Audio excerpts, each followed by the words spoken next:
Bueno, buenas tardes.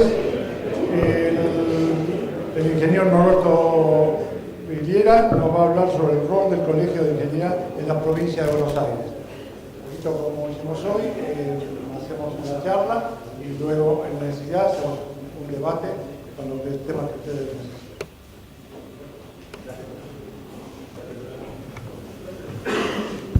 Bueno, gracias Carlos. Buenas tardes nuevamente a todos, a quienes no he tenido oportunidad de saludar antes.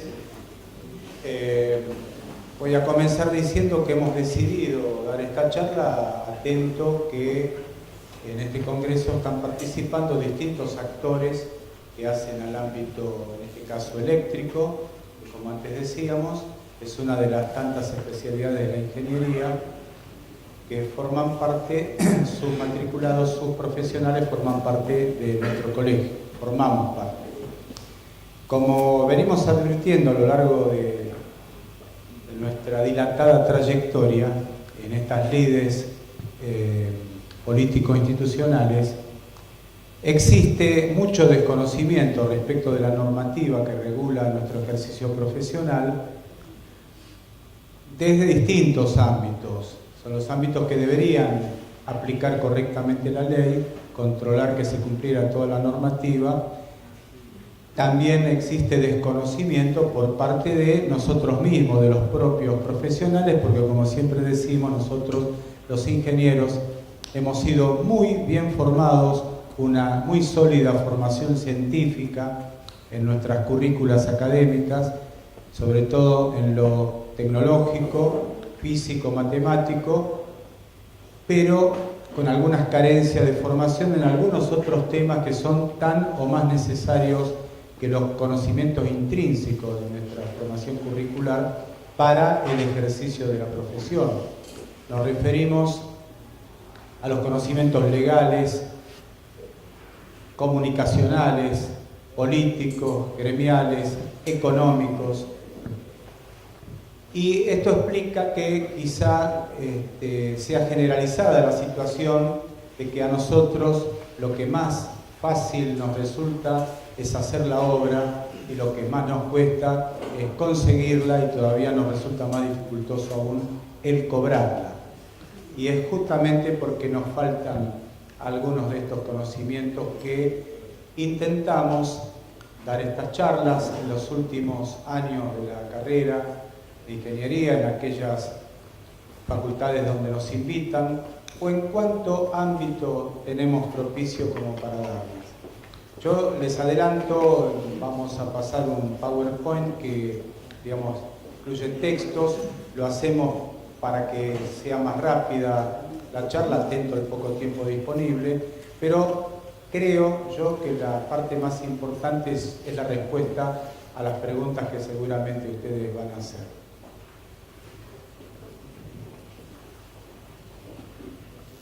Bueno, ¿cómo arranca la cosa?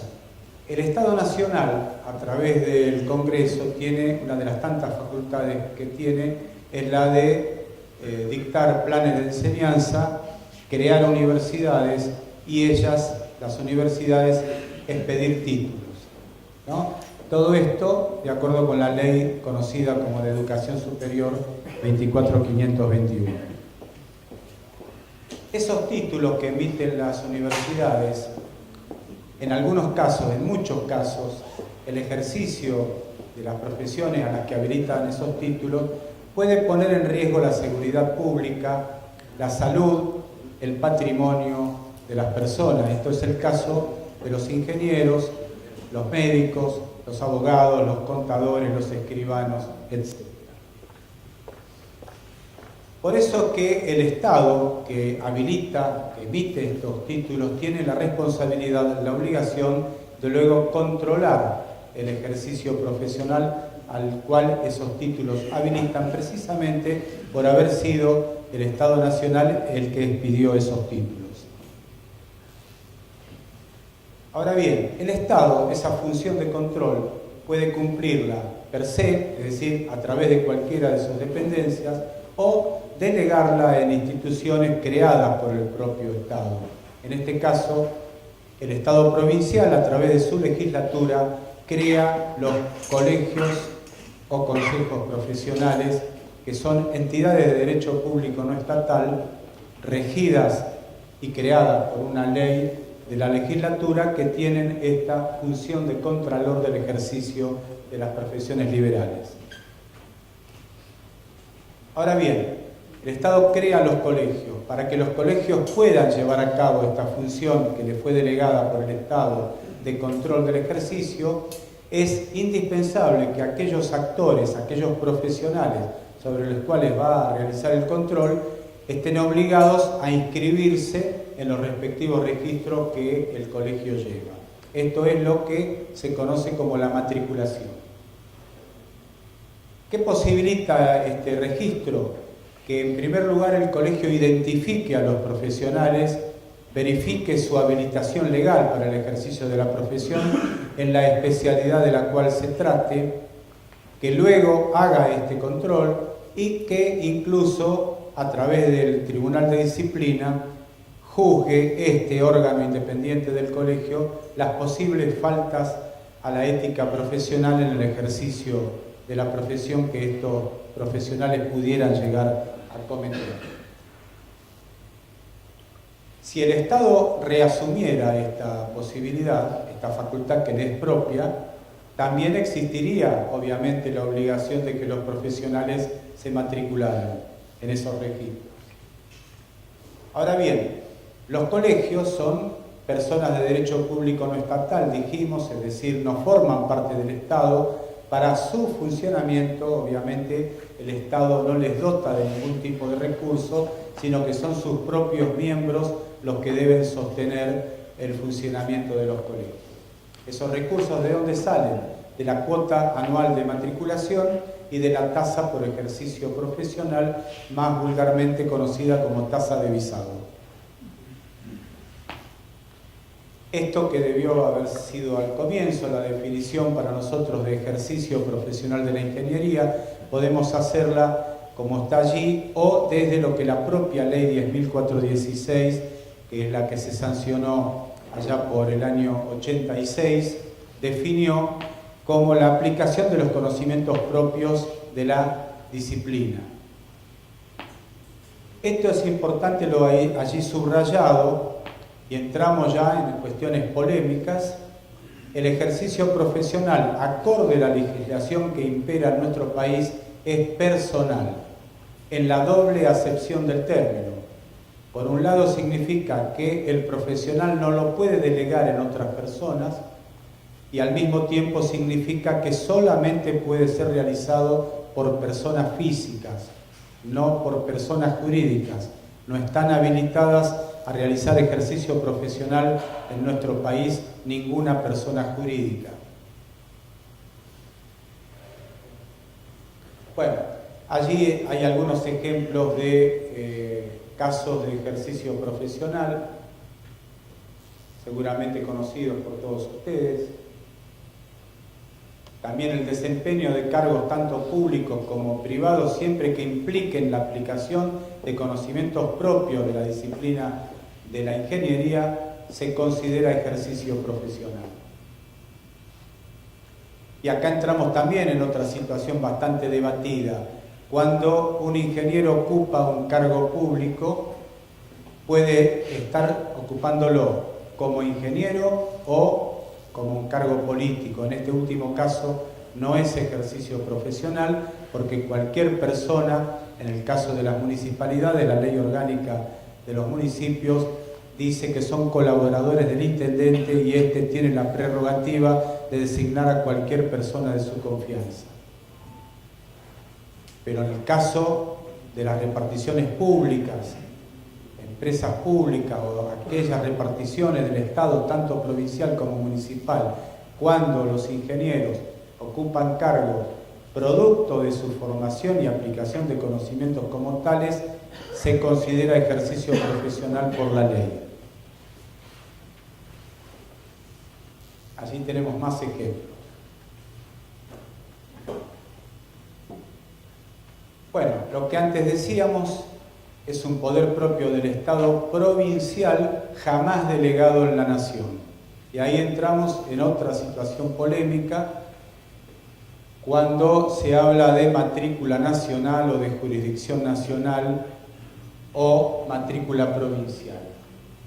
No existe la matrícula nacional, sí existe una matrícula que habilita a actuar en dependencias o instalaciones de jurisdicción nacional, como pueden ser las universidades o algún otro establecimiento nacional. Allí sí puede ser aplicable la matrícula nacional. Ustedes recordarán un sonado caso, los que son más jóvenes posiblemente no, el sonado caso Cadopi. Cadopi, entonces, allá por el año 94, promovió una acción de amparo contra la provincia de Buenos Aires, pretendiendo aplicar el conocido decreto de desregulación que había sido dictado en el año 92, inspirado por el entonces superministro de Economía Domingo Cavallo, que pretendía que existiera una única matrícula en todo el país, es decir, que hubiera desregulación. En realidad, a lo que se apuntaba era apoderarse de todas las cajas profesionales, pero ese decreto motivó que Cadopi fuera el primero de los profesionales que llegara a la Corte Suprema de Justicia de la Nación con una acción de amparo.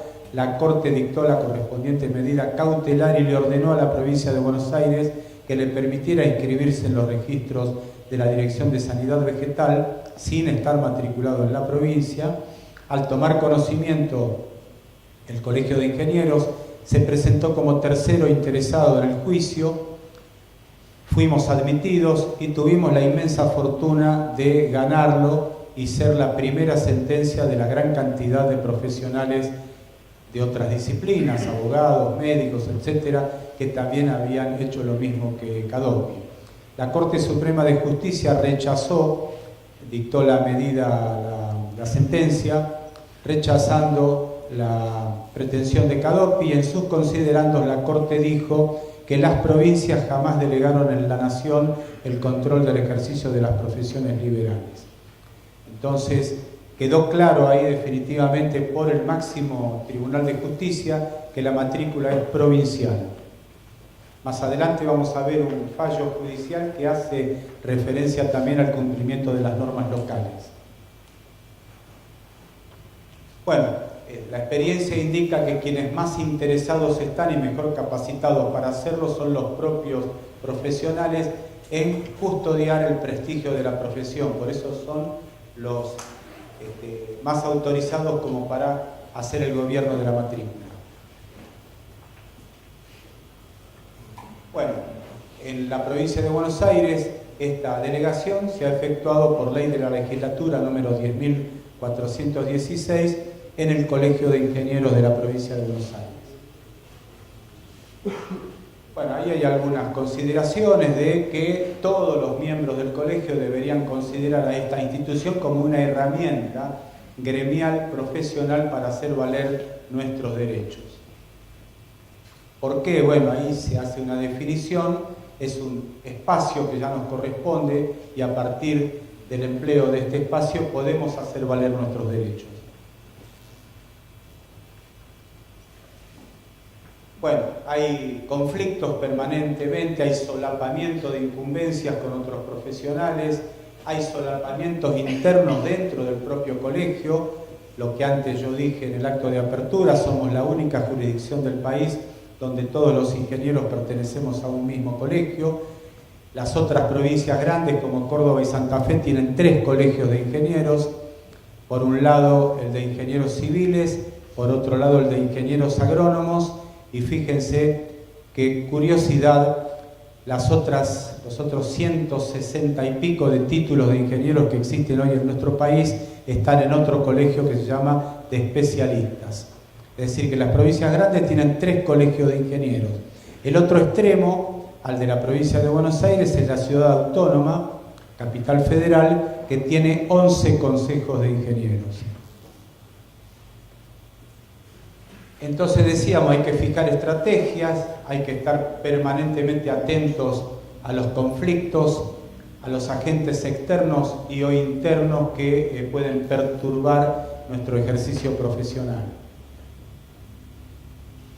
Allí están citados dos artículos de la ley 10.416, el 15 y el 16, donde se establecen cuáles son las facultades y las obligaciones que el colegio tiene.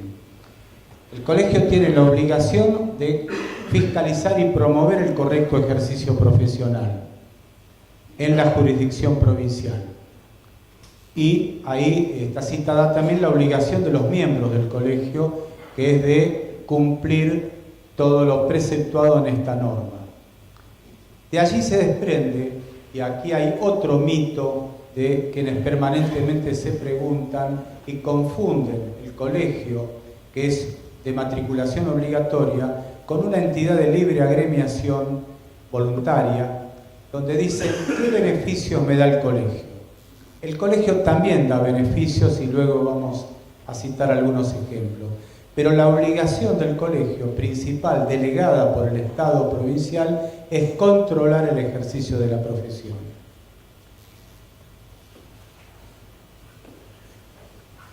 Bueno, ahí está citada jurisprudencia de la Corte Nacional, donde define, justamente hace referencia a lo que antes decíamos. No es una asociación voluntaria el colegio, sino que es una entidad destinada a cumplir fines públicos que originariamente le pertenecen al Estado y que éste, por delegación circunstanciada normativamente, ha transferido a esta institución que ha creado. Allí también se hace referencia por parte de la Corte a la conveniencia de la descentralización. Obviamente un Estado que pretenda nuclear en sí mismo todas las funciones es imposible materialmente, o lo haría totalmente tortuoso su funcionamiento. Por eso es importante la delegación y sobre todo teniendo en cuenta la proliferación de carreras universitarias que se ha producido felizmente en los últimos años en nuestro país y en todo el resto del mundo también, por supuesto. Bueno, allí la Corte dice que de las dos alternativas, o que el Estado reserve esta función que le compete, que le corresponde originariamente, o que la delegue en estas otras instituciones, se prefiere la última de las alternativas.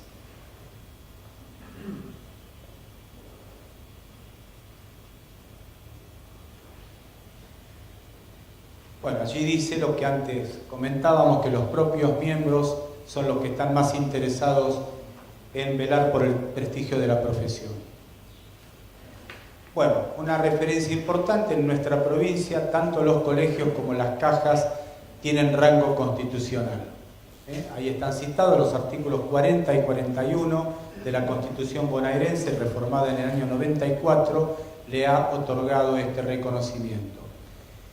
Recuerdo que esto fue iniciativa nuestra, desde el colegio la presentamos y por unanimidad de todos los bloques políticos que trabajaron en la reforma constitucional, así fue decidido.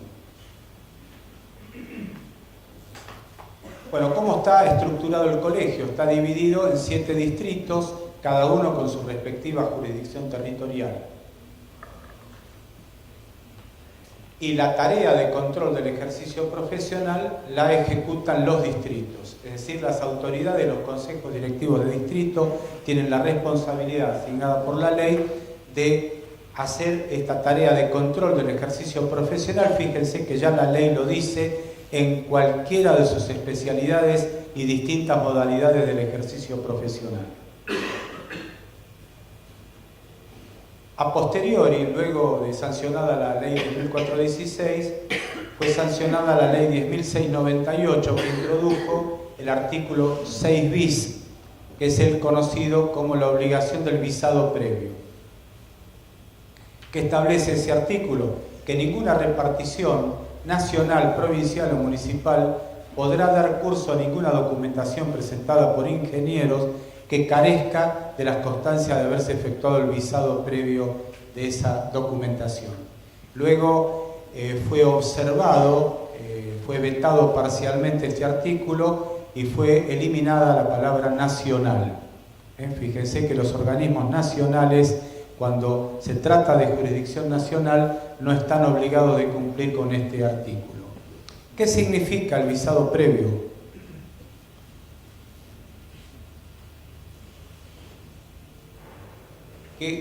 ¿Cuál es la implicancia que tiene práctica para nosotros? En primer lugar, ¿qué hace el colegio cuando efectúa el visado? Primero controla que ese profesional esté legalmente habilitado para ejecutar esa tarea para la cual fue contratado. ¿Qué quiere decir esto, que esté legalmente habilitado? Que lo esté haciendo dentro del perfil y alcance de su título, lo que vulgarmente se conoce como incumbencia. Segundo lugar, controla que no esté sancionado éticamente ese profesional. Y en tercer lugar, y lo más importante, es que no contrate por debajo de un honorario mínimo establecido por el colegio. ¿Qué significa esto del honorario mínimo? En nuestra provincia los honorarios son de orden público. Nadie puede renunciar a ellos. ¿Qué significa? ¿Qué implica? Que la competencia profesional debe ser por idoneidad, por capacidad, por prestigio, por dedicación y nunca por un menor precio. Esto es para que no se transforme la tarea profesional en un valor de mercado o en un objeto sujeto a compulsa. Y esto es en resguardo de la seguridad pública y de los intereses del usuario o del consumidor y de los propios profesionales.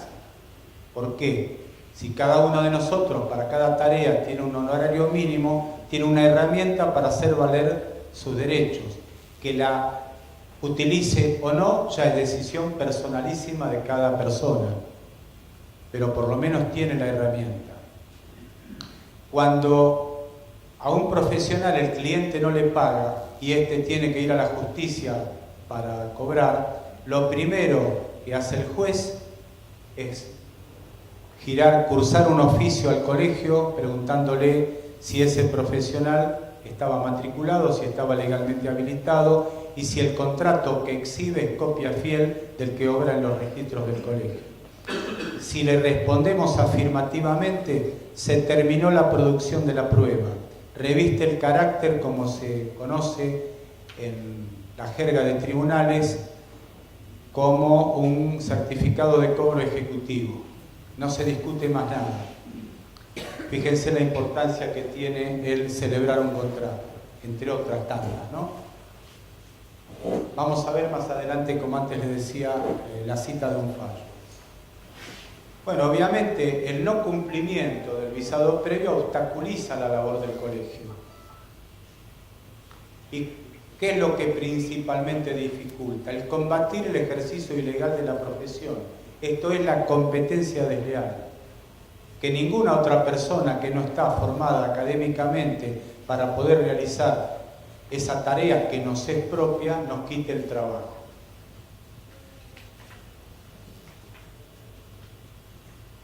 Bueno, allí se abunda el concepto que venimos señalando, ¿no? ¿Cuál es el fundamento de la colegiación?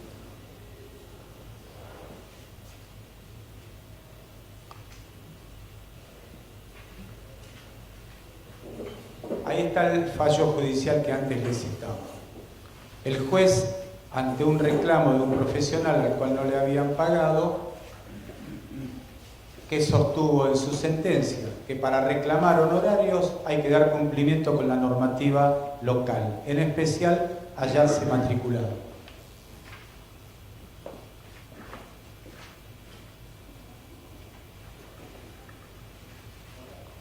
Bueno, ¿cómo llevan a cabo los distritos la tarea de control del ejercicio profesional? Ante la detección de cualquier tarea profesional y donde existan dudas respecto de si hay un ingeniero o más a cargo de esa tarea, interrogan al comitente, es decir, al destinatario de los servicios profesionales.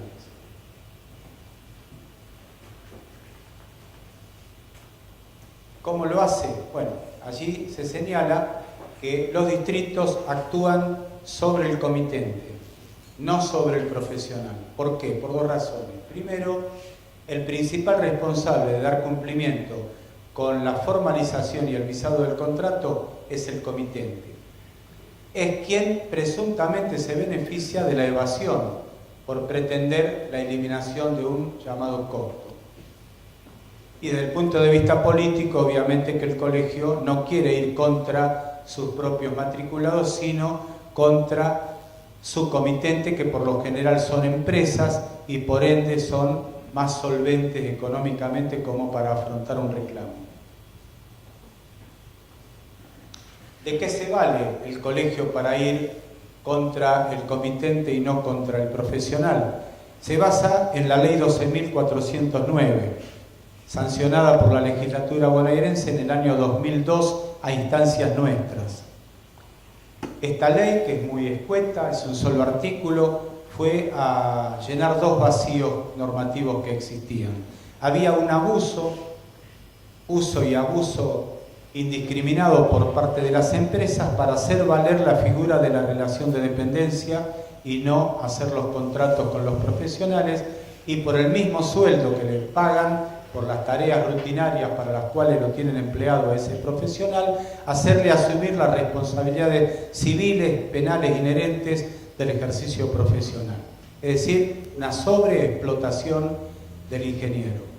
Entonces, la ley 12.949 dice que el cliente tiene el derecho, la empresa empleadora tiene el derecho de descontar de los honorarios establecidos por el colegio profesional respectivo todos aquellos otros conceptos que le abone al profesional en carácter de sueldo, aguinaldo y otro tipo de premios. Es decir, que hay que hacer el contrato por el honorario mínimo establecido y de ahí el cliente puede descontar lo que le haya pagado durante el lapso que duró la tarea en cualquiera de esos otros conceptos. Pero tiene que darse un requisito fundamental. Tienen que coincidir la persona del comitente con la del empleador. Dicho de otro modo, la obra o tarea tiene que ser para la propia empresa, nunca para un tercero. Es decir, si hay una central térmica, por ejemplo, que está construyendo un determinado grupo empresario, de los muchos que hay en este momento, como antes fue citado aquí, y es la propia empresa inversora la que la construye, sí sería aplicable la relación de dependencia. Pero si es para un tercero, si es Siemens, por ejemplo, o cualquier otra empresa la que construye esa central o parte de la misma y se la entrega luego a la operadora, a la que le va a vender la energía eléctrica generada al sistema interconectado nacional, allí no es aplicable la figura de la relación de dependencia. Y esta ley 12.949, a continuación, y ahí enmascarado, como se dice en la jerga legislativa, dice que a los fines de la evasión previsional solamente, el comitente es solidariamente responsable con el profesional. Cuando se dice que es solidariamente responsable, habilita al actor a ir contra cualquiera de los dos sujetos solidariamente responsables. Por lo que antes decíamos, obviamente, como la empresa comitente es la principal responsable, por ese motivo los distritos accionan contra la empresa comitente. Primero, ahí están los ejemplos. Primero se le envía una nota simple, una carta, invitándolo, preguntándole quiénes son los ingenieros a cargo de esa tarea, si hay silencio como respuesta o respuesta evasiva. El distrito le envía una comunicación fehaciente, esto es una carta documento. Si la respuesta sigue siendo insatisfactoria, los distritos solicitan al Consejo Superior que le extienda un poder judicial ante escribano público a favor del o los letrados del distrito, para que luego promuevan lo que se conoce en la justicia bonaerense como una acción preliminar en sede judicial. Por medio de esta acción preliminar, el juez le requiere a la empresa que le informe al colegio quién o quiénes son los ingenieros a cargo de esa tarea. Si no obstante esta acción preliminar en sede judicial se alcanza el resultado, como último recurso, ahora sí, ya con otro poder, el abogado o los abogados del distrito van a la justicia ya contra la empresa en procura de la satisfacción de que se visen los contratos, se hagan los aportes previsionales y se le abone al colegio la tasa de visado correspondiente. Aquí tenemos algunos ejemplos y esto también es para que se vea la gama de actuaciones de las distintas especialidades de la ingeniería en nuestra provincia. La ley 10.699, por ejemplo, conocida como ley de agroquímicos, obliga a que toda empresa que expenda pesticidas, no les gusta a los agrónomos que uno hable de pesticidas, ¿no es cierto? Ellos dicen biocidas, o más vulgarmente conocidos como agroquímicos, tema que es muy candente en la actualidad por la contaminación que implica y el riesgo para la salud de todos los seres vivos que habitan el territorio, implica una mala utilización de los agroquímicos. ¿Y cuál es el único modo? Por eso el legislador fue sabio allá por la década del 80 y sancionó esta ley de 1699, que la prescripción, transporte, manipulación y aplicación de los agroquímicos sea bajo la responsabilidad de un ingeniero agrónomo o de otro profesional con perfil y alcance de título suficiente para esta tarea, legalmente habilitado, esto es, matriculado en la provincia de Buenos Aires. Entonces, todas estas empresas tienen la obligación de tener un director técnico o asesor técnico. Cuando no lo tienen, el colegio se lo reclama. Otro ejemplo, bueno, los sistemas del GNC, ¿no? Allí tienen los productores de equipos, talleres de montaje, etcétera, deben contar con responsables técnicos, en este caso ingenieros mecánicos o electromecánicos. Las empresas que son las responsables de aplicación de tratamiento, esto es para los productos exportables, ¿cierto? También tienen que tener un director técnico, ingeniero agrónomo o forestal, matriculado obviamente en el Colegio de Ingenieros de la provincia. El caso más conocido, las obras de ingeniería, todo tipo de obra tiene que estar en responsabilidad de uno o más ingenieros, actuando en calidad de proyectista y director de obra o de representante técnico. Este es el caso más simple, se ve una obra, no está identificado en el cartel correspondiente, el distrito va a la base de datos de visado, no figura visada esa obra, se le requiere a la empresa lo que antes decíamos, que informe quiénes son los ingenieros a cargo. Las estaciones de servicio, tanto las de combustibles líquidos como las de GNC y las duales, tienen que tener un representante técnico, ingeniero electromecánico o mecánico ante el ENARGAS. Además tienen otras varias tareas como el control de hermeticidad de los tanques de combustible líquido, la habilitación y el control periódico de los aparatos sometidos a presión, las instalaciones electromecánicas, el estudio de impacto ambiental, etc. Bueno, ¿qué es lo que persigue? ¿Cuál es el objetivo del colegio? Allí dice, afirmar la relación empleador, profesional, cliente con el matriculado, que no se contrate por debajo del honorario mínimo y que se efectúen los controles a la caja de previsión social nuestra. Muchas veces se preguntan, bueno, ¿qué beneficio obtiene? Primero, ¿quién se beneficia con este accionar del colegio? La sociedad en su conjunto, porque en todas estas tareas, en estos roles profesionales, está en juego la seguridad pública. Se beneficia también el profesional. ¿Por qué? De resultas de la labor que el distrito lleva a cabo, se formaliza el contrato y el aporte previsional a cargo del comitente. Ya no lo tiene que pagar de su bolsillo el profesional y estar lidiando con la cuota mínima que no le alcanza porque lo paga el cliente el aporte.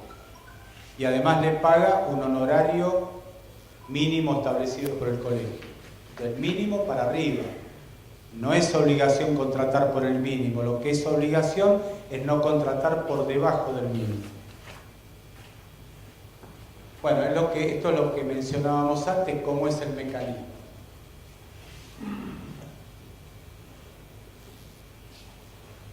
Bueno, preguntas. Perdón, antes voy a citar algunos otros ejemplos de reclamos respecto de tareas por parte del colegio. Mantenimiento de ascensores, montacargas y demás medios de elevación vertical u horizontal y de transporte de personas o cosas. En todos estos casos tiene que actuar un ingeniero mecánico o electromecánico, entre otros. Empresas de servicios públicos concesionados, cooperativas eléctricas, tienen que tener un representante técnico. Recuerdo cuando al comienzo el entonces EPRE denominó a esta figura representante técnico de calidad de servicio. ¿Por qué? Porque es el profesional responsable de la calidad del servicio ante los usuarios. Tiene que ser un ingeniero electricista o electromecánico o mecánico electricista, entre otros. Redes de alumbrado público, municipales, también tiene que haber un ingeniero electricista responsable técnico de la empresa que tiene a su cargo el mantenimiento de esa red de alumbrado. Elaboración, transformación, fraccionamiento y envasado de alimentos. En todas las empresas que se dediquen a cualquiera de estas cuestiones tiene que haber un director técnico e ingeniero en alimentos, entre otros, también matriculado en el Colegio de Ingenieros. Habilitación y control periódico de establecimientos industriales.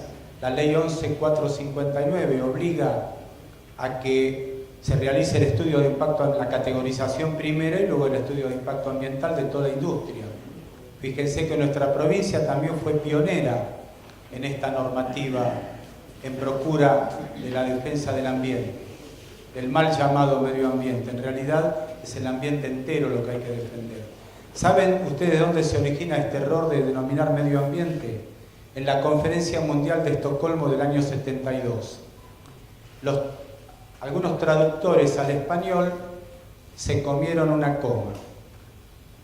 El término sajón environment lo tradujeron medio, coma, ambiente. Se perdió la coma y ahí se empezó a decir medio ambiente, lo cual es un doble error.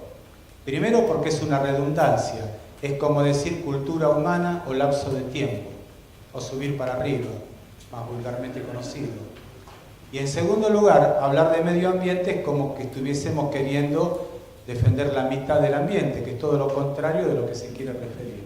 Bueno, decíamos, la Ley 11.459 obliga la actuación también de ingenieros legalmente habilitados. La Ley 11.723 obliga a que toda gran obra de ingeniería o de infraestructura deba tener, previo a su inicio, un estudio de impacto ambiental a cargo de profesional legalmente habilitado. En realidad, los estudios de impacto ambiental deben ser, los que son bien efectuados, los son hechos por un equipo interdisciplinario, entre los cuales tiene que estar el ingeniero con perfil y alcance de título necesario, sobre todo tratándose de una obra de infraestructura y o de ingeniería. Bueno, ahora sí estoy a disposición de las preguntas. A ver que tenga intención de alguna pregunta, sin vergüenza. Allá la señora. Sí, ¿cómo continúa la fiscalización cuando hay posiblemente un profesional que no sea ingeniero? Si ese profesional cuenta con el perfil y alcance de título para esa tarea, el colegio ahí no puede hacer nada. Resorte o competencia del colegio de la profesión a la cual pertenezca esa persona. ¿Está claro? O sea, si el comitente les contesta que tiene alguien, no sé, un arquitecto... Un licenciado en higiene y seguridad del trabajo, por ejemplo. ¿Ustedes se continúa la actuación preguntándole al colegio de licenciados o no? Nada? Los licenciados no tienen colegio en la provincia, se matriculan en el Consejo de Química, en el mejor de los casos, en otros casos trabajan sin matrícula provincial, pero la ley que regula el funcionamiento del colegio permite actuar solo sobre ingenieros. No podemos matricular a ninguna otra persona que no tenga título de ingeniero. La pregunta era porque a veces hacen tareas de ingeniería. Perdón, no te escuché. La pregunta era porque a veces hacen tareas de ingeniería. No licenciada.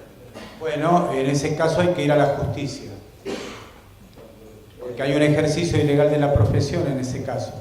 Tenemos uno muy fresquito ahora. El Consejo de Química ha dictado una resolución habilitando a sus matriculados licenciados químicos a habilitar aparatos sometidos a presión y hacer mediciones de puesta a tierra. Exactamente, ese era el tema. Como verán, no nos aburrimos nunca nosotros.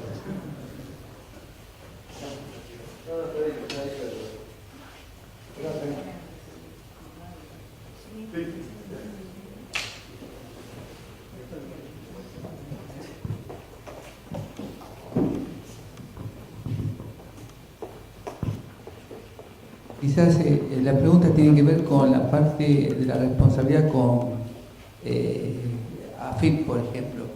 Supongamos que quizás esta inquietud tengamos algunos profesionales, hacemos un contrato por una tarea profesional, la empresa paga lo que es los aportes, está avisado todo, pero después quizás, pongamos que sea la tarea grande, 1 millón de pesos, pero decide el profesional hacerle un descuento y conviene en cobrarle 800.000 pesos. Entonces hace la factura y cobra 800.000 pesos. Entonces, AFIP puede hacer el reclamo para que se cumpla lo que está estipulado en el contrato, que era 1 millón de pesos. El poder puede. Las obligaciones impositivas de todas las personas, de todos los ciudadanos, son respecto de sus facturaciones, no de los contratos. Es decir, según la factura emitida, la AFIP le va a reclamar los impuestos correspondientes a la base imponible de esa factura. No sé si respondí. Sí, claro.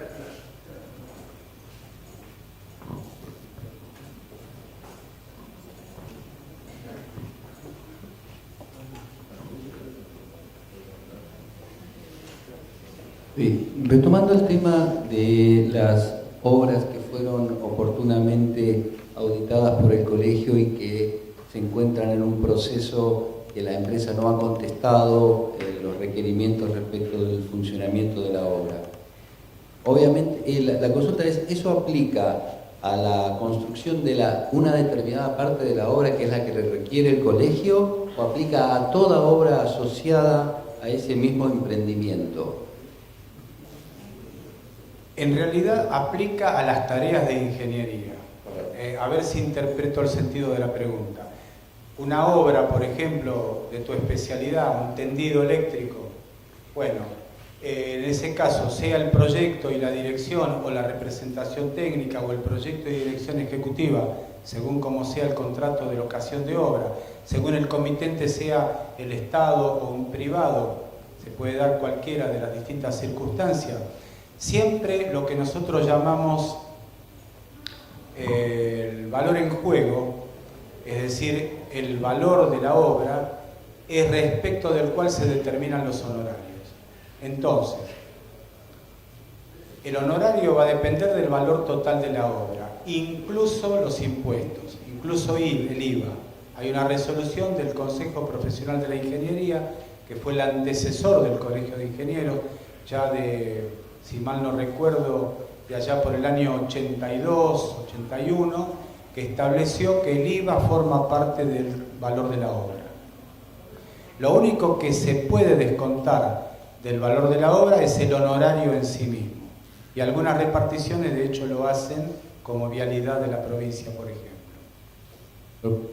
Puntualmente, en el caso de que el colegio, por ejemplo, haya intervenido la construcción de una central térmica y se encuentre en este proceso de la consulta del profesional y ante la negativa o no contestación por parte del comitente. Las obras siguientes, por ejemplo, los tendidos de redes los gasoductos, los tendidos aéreos, ¿aplican a la misma cuestión de la obra origen o queda acotado la intervención del colegio solo a la obra origen? Bueno, ahí también pueden darse distintos casos. Por lo general, si es una central térmica a gas o mixta, hay un gasoducto.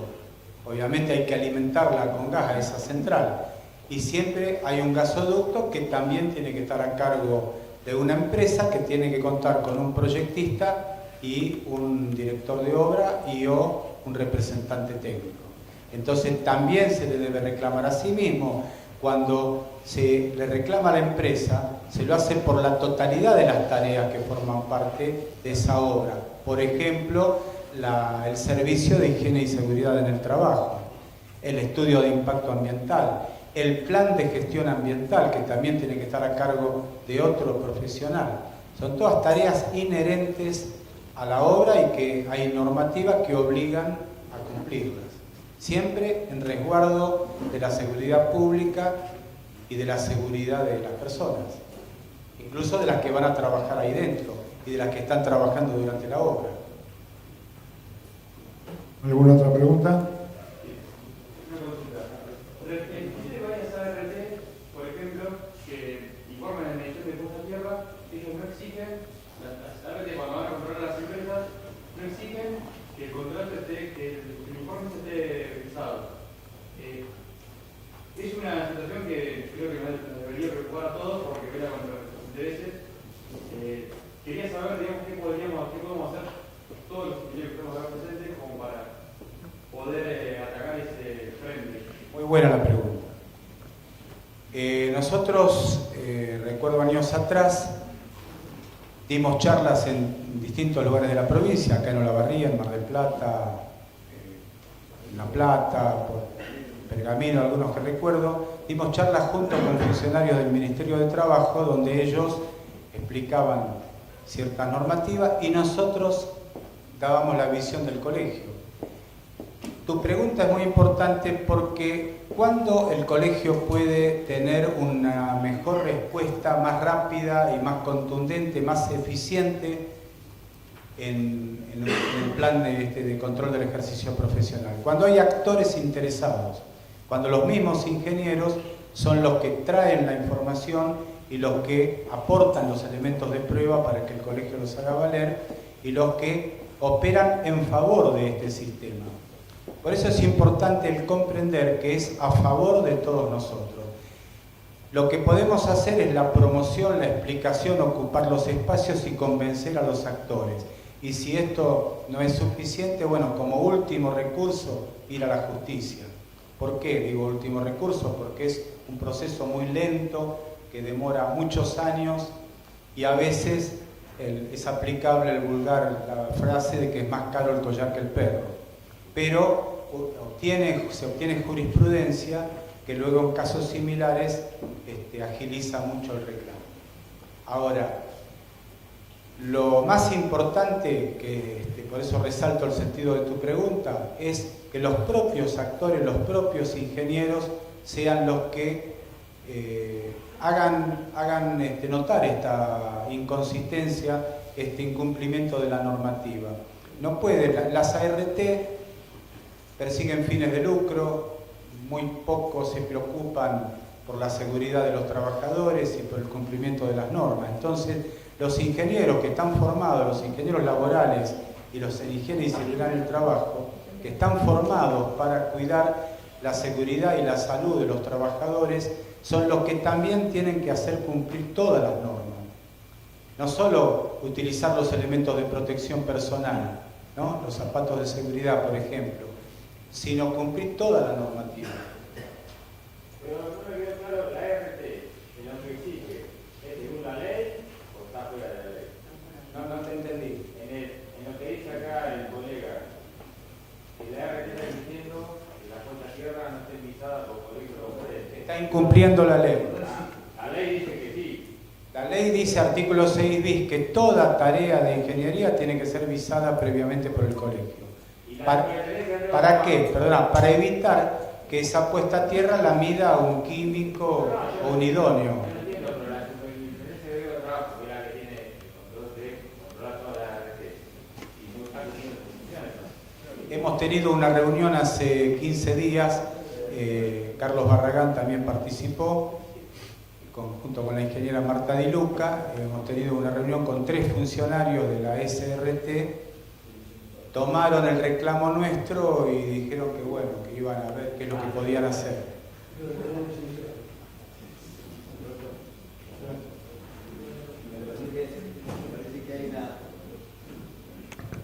Me parece que hay una diferencia entre lo que la ART solicita como metodología de plan anual de inspección a la cual está obligada a realizar.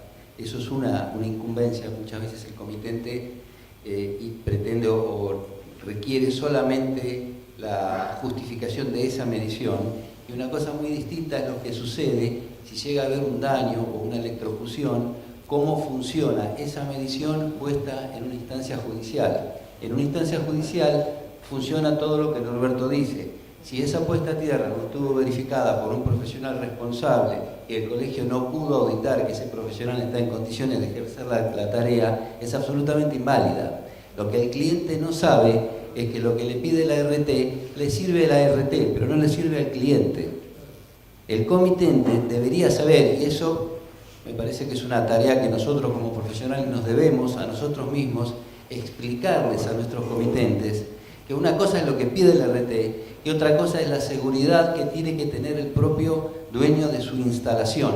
A mí me ha tocado laudar en este tipo de situaciones donde fue lamentable tener que explicarle al profesional, al comitente, que a pesar de erogar esfuerzos en pos de cumplir con esta reglamentación, no es lo que lo cubre frente a un eventual daño. Lo que es peor, tampoco lo cubre la seguridad de las personas, porque nosotros, así como estamos obligados a todas estas presentaciones, también estamos obligados a una idoneidad, y estamos obligados a decirles al comitente que si la puesta a tierra no está en buenas condiciones, la tiene que rehacer. Entonces, volvemos a lo que decía Norberto originalmente. Finalmente, nosotros, apoyados por el colegio, lo que estamos haciendo es propagando a cuidar la seguridad de las personas. La RT está persiguiendo por ahí otro tipo de desafíos, que no necesariamente son estos. Ellos se cubren en cumplir la ley que a ellos se les pide. Un segundito, Enrique, por favor. Es tan cierto y válido lo que dice Fernando. Por ejemplo, yo recuerdo un hecho probatorio de lo que él dice. Ustedes recordarán cuando fue la desgracia de Cromañón, en la ciudad de Buenos Aires. 1 o 2 días después hubo otra desgracia que quedó eclipsada por la magnitud, la cantidad de víctimas que tuvo Cromañón. En una estación de servicio de GNC en Ituzaingó, si mal no recuerdo, en Parque Leluar, un vehículo cargando GNC tenía un tanque no habilitado. Hubo incumplimiento por parte del playero en no hacer bajar a 3 criaturas del coche. Explotó el tanque, que era de oxietileno, creo, no aguantó la presión, obviamente, explotó. Hubo 3 víctimas fatales, estos chicos.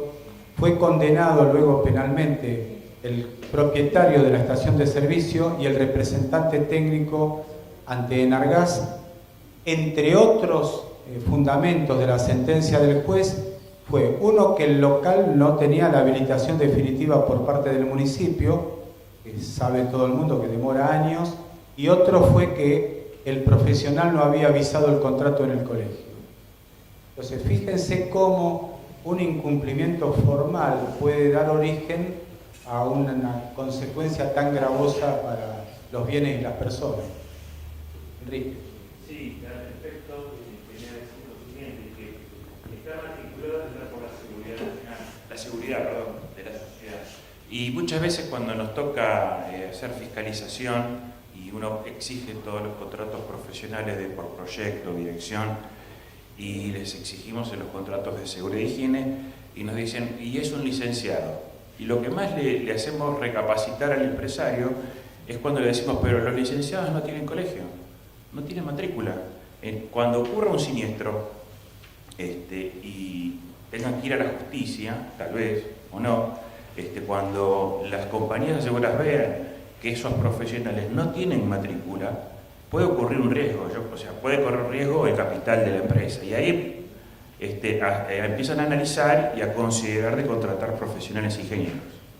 En realidad tenemos que decirle no solo que no tienen colegio, sino que no tienen la formación que tiene un ingeniero. El licenciado para lo único que le sirve al empresario es para cumplir con un requisito, mientras que el ingeniero, además de eso, lo puede asesorar en la organización de la producción, por ejemplo, y en todas otras series de cuestiones para las cuales está mucho mejor formado que el licenciado. Ese es el marketing que nosotros tenemos que hacer también. Hay que saber vendernos. Hay otros profesionales que tienen mucho menor formación académica que nosotros y sin embargo les va mejor porque son mejores vendedores. Todo el mundo se imaginará a quiénes me refiero, ¿no? Bueno, perdón, en consideración de los próximos disertantes, una preguntita más y Ahora nos vamos más. Hago una preguntita. En función de la planilla para cobrar, digamos, los costos mínimos de la emisión de cuotas tierra de campo, ayuda, digamos, cantidad de cuotas tierra. Y como ha cambiado el tema de la reglamentación con la DHT, que piden también el tema de la contratación de continuidad. Digamos, no veo la relación entre, digamos, no va de la mano con el cambio que hubo de cuotas tierra, digamos. Bueno, tomamos tu inquietud. Yo no soy eléctrico, soy ingeniero en construcciones, por ahí no estoy en el tema, pero lo pasamos la inquietud a la Comisión de Aranceles y Honorarios y a la Subcomisión Eléctrica como para que lo analicen. Es importante aclarar, todas las resoluciones que el colegio dicta son elaboradas por la subcomisión de la especialidad respectiva, pasan por la comisión respectiva, como en todo cuerpo colegiado, y recién después el Consejo Superior las sanciona. Pero comprenderán que son elaboradas por los especialistas. Puede ser que haya una necesidad de actualización en este tema. Acá el ingeniero Arquicia, que es eléctrico, seguramente habrá tomado debida nota de tu inquietud y la semana que viene lo vemos. bueno, le agradecemos al ingeniero Villegas, pero pasamos al próximo, ya estamos enseguida. Bueno, yo les agradezco a ustedes por la paciencia.